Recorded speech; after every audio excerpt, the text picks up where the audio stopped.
Welcome to comedy masters. മാഷാണ് അല്ലേ? എവിടെയാണ്?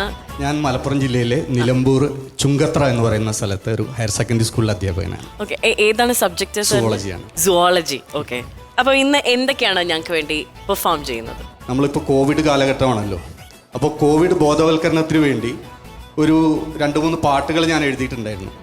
ഓക്കെ, പാരഡി പാട്ടുകൾ. അതൊക്കെ കണ്ടപ്പോൾ 2 വരി പാടണമെന്ന് തോന്നുന്നു.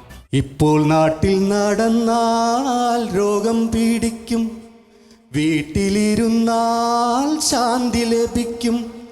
വെറുതെ കറങ്ങരുതേ, വെറുതെ കറങ്ങരുതേ, ഒന്നിച്ചു രോഗത്തെ എതിരിടണം, നമ്മൾ ഒന്നിച്ചു നിൽപ്പൊഴിവാക്കിയിടണം. എന്തായാലും അതൊരു ഭാഗ്യം കിട്ടി നാളേക്കയുടെ മുന്നിൽ പാടാൻ. നല്ലൊരു ബിഗിനിങ് അല്ലേ?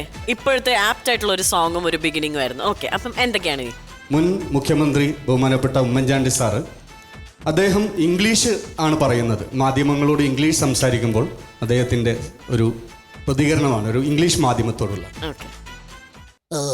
I went to Kannur to participate police meet, and I understood that all the gates to the stadium was blocked by CPM people, and I understood the strategy of CPM was to create serious violence in Kannur. So I escaped to Talasheri. That happened at that day. Okay, super. Next one. അപ്പോൾ ഈ Oommen Chandy sir English dialogue പറയുന്നത് കേട്ടപ്പോൾ ഈ മാധ്യമങ്ങളോട് നമ്മുടെ വെള്ളാപ്പള്ളി നടേശൻ സാറും English തന്നെയാണ് പ്രതികരിക്കുന്നത്. I can clearly say that all the political parties in Kerala, they are very, very dangerous people. So we are planning to make our own political party in Kerala, and our strategy will be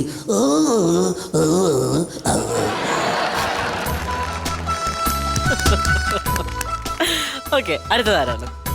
അടുത്തതായി ഞങ്ങളുടെ Nilambur MLA ആയിരുന്നു, വൈദ്യുതി വകുപ്പ് മന്ത്രിയായി പ്രവർത്തിച്ചിരുന്നു ബഹുമാനപ്പെട്ട Aryadan Muhammad sir. അദ്ദേഹത്തിൻ്റെ ഒരു വൈദ്യുതിക്ക് നിയന്ത്രണം ഉണ്ടാവും. വൈദ്യുതി ഉണ്ടാവണമെങ്കിൽ ഡാമിൽ വെള്ളം ഉണ്ടാവണോ? ഡാമിൽ വെള്ളം ഉണ്ടാവണമെങ്കിൽ മഴ പെയ്യുക തന്നെ വേണോ? മഴ പെയ്യണമെങ്കിൽ മലകളിൽ മരങ്ങൾ ഉണ്ടാവണോ? മരങ്ങൾ വെച്ച് പിടിപ്പിക്കുക തന്നെ വേണോ? പ്രകൃതി അമ്മയാണ്, അമ്മക്ക് തുല്യമായിട്ട് അമ്മ മാത്രല്ലോ. Okay, next one. അപ്പോൾ ഈ രാഷ്ട്രീയക്കാർക്ക് ശേഷം രാഷ്ട്രീയ ഉപജാപകന്മാർ രംഗത്തെത്തി. ആദ്യം വരുന്നത് കമ്മീഷൻ എന്ന ചിത്രത്തിലെ നമ്മുടെ രതീഷ് സാറാണ്. മോഹൻ തോമസ് എന്ന കഥാപാത്രമായി അദ്ദേഹം എത്തുകയാണ്. മിസ്റ്റർ ഭരചന്ദ്രൻ, ഇങ്ങോട്ട് ഉപദ്രവിച്ചതിന് പകരം കോഴിക്കോട്ടെ സായിബ് ജയിച്ച പോലെ ഒരു 3-ാം തരം ഗിമ്മിക്കിൽ എനിക്ക് വിശ്വാസമില്ല. അന്ന് കണ്ടപ്പോഴേ പറഞ്ഞിരുന്നല്ലോ സാർ, ഇവിടുത്തെ കാൽക്കാശിൻ്റെ കക്ഷിരാഷ്ട്രീയമല്ല, ഡൽഹിയാണ് മോഹൻ തോമസിൻ്റെ ഭൂമിയെന്ന്. ചർക്കയിൽ നൂറ്റെടുത്ത ഖദർ കൊണ്ട് കോട്ടും കോണകവും പാളത്താറും തൊപ്പിയും ധരിക്കുന്ന പഴയ ദരിദ്രവാസി രാഷ്ട്രീയക്കാരുടെ ദില്ലിയല്ല. അവരെ അപ്പാടെ പടിയടച്ച് പിണ്ണം വെച്ച് ഹൈടെക്കിലും ബ്ലൂ ചിപ്പിലും കമ്പ്യൂട്ടറിലും ബ്രെയിൻ ബാങ്കിലുമെല്ലാം രാഷ്ട്രീയ സമസ്യകൾക്ക് ഉത്തരം കണ്ടെത്തുന്ന പുതിയ ഡൽഹി. അടുത്താരാണോ? നമ്മുടെ അഭിവന്ദ്യനായ മാർത്തോമ സഭയുടെ വലിയ തിരുമേനി ബഹുമാനപ്പെട്ട ക്രിസോസ്റ്റം തിരുമേനി, അദ്ദേഹത്തിൻ്റെ ശബ്ദം എന്ന്. മനുഷ്യനിൽ നന്മയും കാണും തിന്മയും കാണും. അത് മനസ്സിലാക്കുമ്പോഴാണ് മനുഷ്യൻ മനുഷ്യനാവുന്നത്. മാർത്തോമാ സഭയിലെ മുഴുവൻ യുവജനങ്ങൾക്കും യേശുക്രിസ്തുവിനെ സ്വന്തം രക്ഷകർത്താവായി കാണുന്നതിനുള്ള ഒരു അനുഗ്രഹമുണ്ടാവട്ടെ. ഇത്രയാണ് നമുക്ക് വേണ്ടി പെർഫോം ചെയ്യാനാണ്. ആണ് നമുക്ക് ചോദിക്കാം എങ്ങനെ ഉണ്ടായിരുന്നു എന്നല്ലേ? സിദ്ദിഖ് സർ എങ്ങനെ ഉണ്ടായിരുന്നു? നന്നായിരുന്നു വളരെ ഡിഫറെൻ്റ് ആയിട്ടുള്ള പലരെയും അല്ലെ. ഞാൻ ആദ്യമായിട്ടാണ് രതീഷിന്റെ സൗണ്ട് അനുകരിച്ച് കേൾക്കുന്നതും ആദ്യമായിട്ടാണ്. ആരും അങ്ങനെ അനുകരിക്കാത്ത വളരെ കുറവാണ്, വളരെ അപൂർവമാണ്. അത് വളരെ അത്ഭുതമായിട്ട് ഒരുപാട് വർഷം മുൻപ് കേട്ട് പഠിച്ചതാണ്, 25 വർഷം. അതുപോലെ ഈ ക്രിസ്റ്റോം തിരുമേനിയുടെ ശബ്ദവും അല്ലേ, എല്ലാവർക്കും തിരുമേനിയുടെ ശബ്ദം ഇമിറ്റേറ്റ് ചെയ്തിട്ടുണ്ട്. പക്ഷെ ഇത് ഭയങ്കര രസമുണ്ടായിരുന്നു, കറക്റ്റ് ആക്സന്റ് ഒക്കെ കറക്റ്റ്. അത് വളരെ രസമായിട്ടു. അതുപോലെ പിന്നെ നമ്മുടെ ആര്യടൻ സാറിന്റെ ശബ്ദവും എനിക്ക് നിലമ്പൂരിന്റെ MLA ആണ്.